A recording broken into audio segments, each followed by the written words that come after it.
Ações afirmativas, Universidade Federal de São Carlos. Em um fundo preto surgem as palavras em branco. Ações afirmativas, Universidade Federal de São Carlos. O intérprete usa uma camiseta preta, tem pele branca, cabelos pretos, barba e está à frente de um fundo preto. Política de ações afirmativas, diversidade e equidade. Você sabe o que são ações afirmativas? Diante das desigualdades históricas de acesso dos candidatos às universidades públicas, levando em conta suas condições de classe, de raça e de etnia, as ações afirmativas se baseiam no fundamento de que há uma dívida histórica com relação a grupos considerados minoritários e, por isso, as políticas públicas devem também ser voltadas para a reparação das desigualdades. Ações afirmativas, portanto, são políticas públicas que combatem discriminações étnicas, socioeconômicas e de pessoas com deficiência. São ações compensatórias que buscam a correção de uma situação de discriminação e desigualdade, em que se encontram determinados grupos sociais que são oprimidos ou sofrem sequelas do passado de opressão. O seu objetivo é diminuir as disparidades econômicas, sociais e educacionais e promover o acesso de minorias à educação pública, gratuita e de qualidade. Ainda que no Brasil sejam garantidos direitos legais de igualdade para todos, tais direitos não são cumpridos efetivamente em todas as camadas sociais. Por causa desse não cumprimento, as ações afirmativas são reconhecidas como necessárias.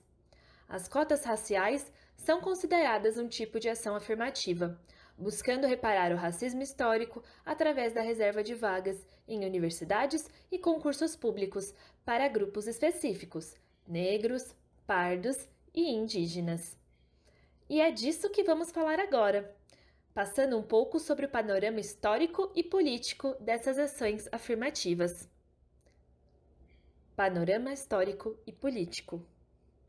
Apesar dos avanços quantitativos da educação brasileira nas últimas décadas, a universalização do ensino fundamental, o crescimento do número de vagas e matrículas no ensino médio e a expansão do ensino superior, o percurso da escolarização ainda se mostra com resultados díspares no ensino superior.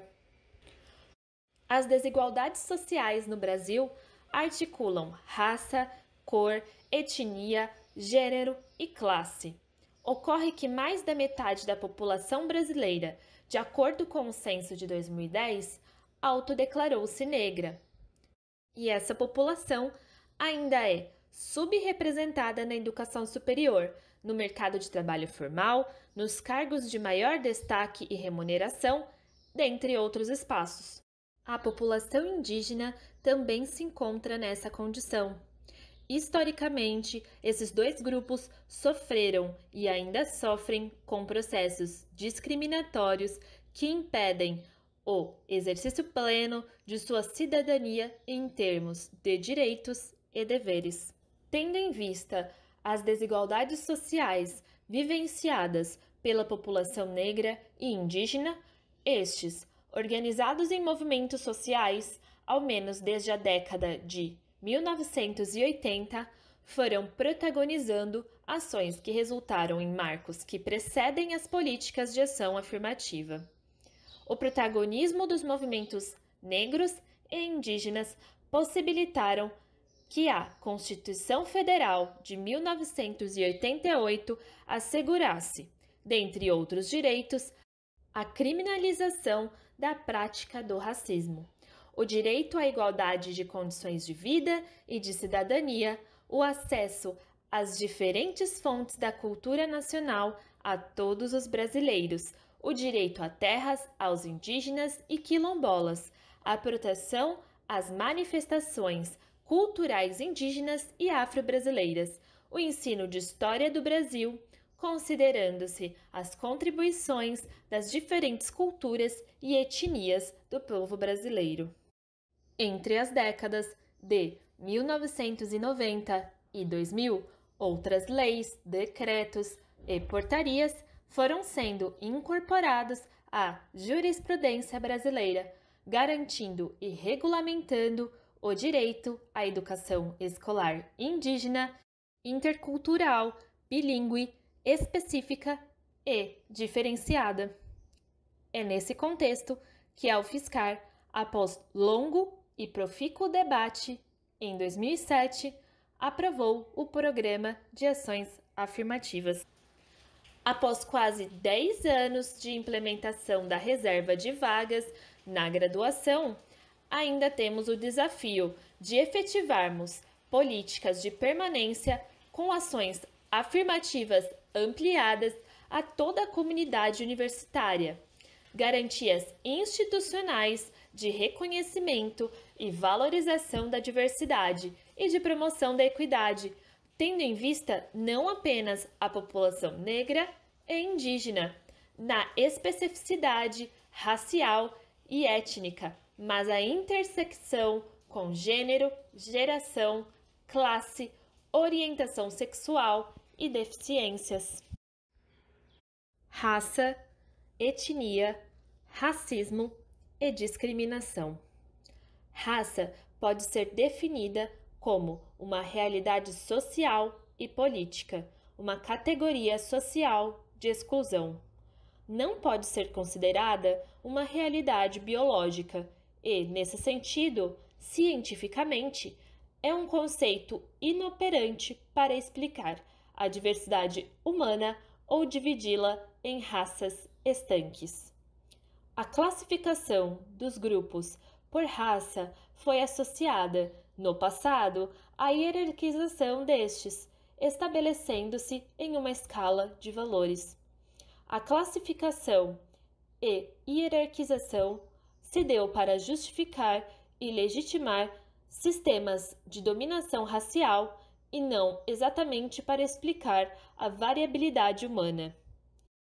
Em relação à etnia, o termo se refere a um grupo que possui algum grau de coerência e solidariedade, composto por pessoas conscientes, pelo menos em forma latente, de terem origens e interesses comuns. Diferenças étnicas e suas identidades podem ser e são expressas de diferentes modos, sejam eles a língua, diferenças culturais, origens comuns ou quaisquer outros diacríticos.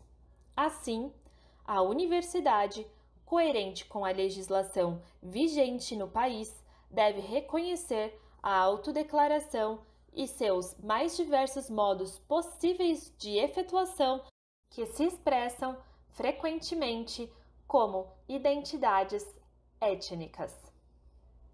Em relação aos conceitos de preconceito, discriminação e racismo. O preconceito tem como base estereótipos e é um fenômeno psicológico. O preconceito reside apenas na esfera da consciência e, por si só, não fere direitos. Porém, quando esta forma de pensar o outro se manifesta em ações, atitudes ou em um deixar de fazer algo movido pelo preconceito, entramos na esfera da discriminação. A discriminação é uma ação, uma conduta que exterioriza ou materializa o preconceito e o racismo. Discriminação racial, portanto, significa qualquer distinção, exclusão, restrição ou preferências baseadas em raça, cor, descendência ou origem nacional ou étnica, que tenha como objetivo ou efeito anular ou restringir o reconhecimento ou exercício em condições de igualdade, direitos humanos e liberdades fundamentais do domínio político, social ou cultural. O racismo, por sua vez, é uma atitude que consiste em considerar as características intelectuais ou morais de um dado grupo humano como consequências diretas de suas características físicas ou biológicas. Trata-se de uma consciência necessariamente falsa de uma distinção biológica entre seres humanos. O racismo é uma ideologia e instrumento de dominação produto da civilização ocidental que remonta ao século XVIII. Ele pode se manifestar de diferentes formas, como rejeição verbal, evitamento, hostilidade verbal ou física, injúrias, piadas e brincadeiras. Consequência da construção histórica, no Brasil ainda opera o mito da democracia racial, ou seja, a ideia de que há uma cultura homogênea, amistosa, solidária, cordial, racialmente democrática, em que as relações desiguais entre diferentes grupos raciais ou étnicos eram explicadas apenas pelas relações de classe na ordem capitalista.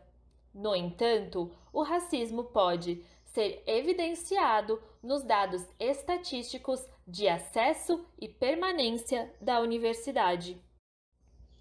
Portanto, se fazem necessárias políticas como as ações afirmativas. É necessário promover a equidade entre as pessoas.